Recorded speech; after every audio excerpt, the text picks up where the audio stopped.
Si tu veux, pour le concours, par exemple, tu vois, genre, c'est tout con. Genre, j'ai vu des gens qui faisaient des concours. Et ils faisaient des concours à l'époque sur Instagram où ils faisaient des concours genre à 20, tu vois. Genre, ils se mettaient à 20, ils offraient un iPhone et tu devais suivre 20 comptes différents pour gagner l'iPhone.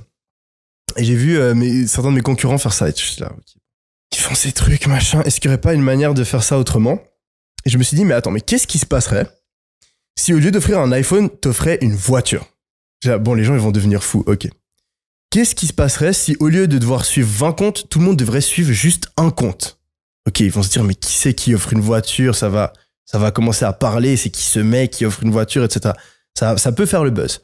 Et après, je me suis dit, qu'est-ce qui se passerait si au lieu d'avoir un seul influenceur qui offre un iPhone et où il faut suivre 20 personnes, il y avait 30 influenceurs qui tous partageaient la même photo du même mec avec la même voiture? Et je me suis dit, non mais attends, ça va partir viral de ouf. Parce que déjà, les gens ils vont se mettre à en parler. Et ensuite, quand tu vois, et c'était ça vraiment l'idée de génie, c'est pas une seule photo, tu vois, c'est la même voiture, mais c'est genre 20 photos différentes. Et donc, qu'est-ce qui se passe quand dans tes stories, tu vois un mec avec une voiture, le même mec avec une autre, et tu vois 3, 4, 5 photos différentes, tu vois, dans la même journée qui t'arrivent de partout, tu vois. Ça va forcément faire le buzz. Et donc, j'ai eu cette idée. On était en février. Et je me suis dit, attends, là, t'es sur un truc. Je me souviens, à l'époque, je fumais encore, j'étais dans mon appart à Londres et tout, et je commence à m'allumer les clopes et tout. J'étais là, et je demande à mon pote, je commence à lui parler. Et j'ai pas pu dormir.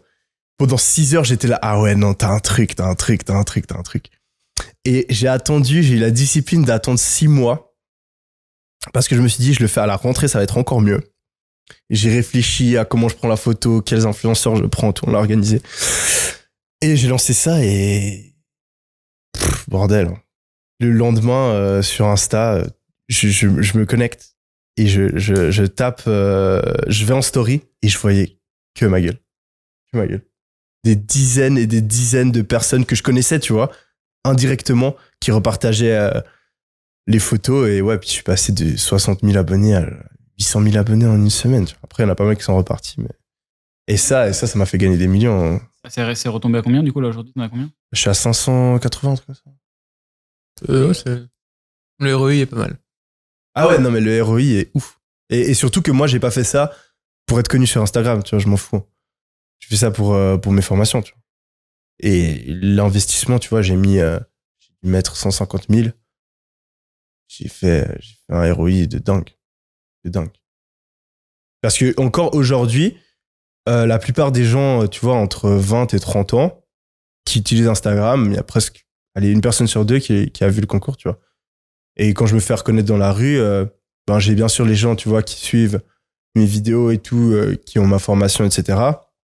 Mais après, j'ai aussi beaucoup de gens qui voient plus ou moins qui je suis. Et à chaque fois, c'est à cause de ce concours.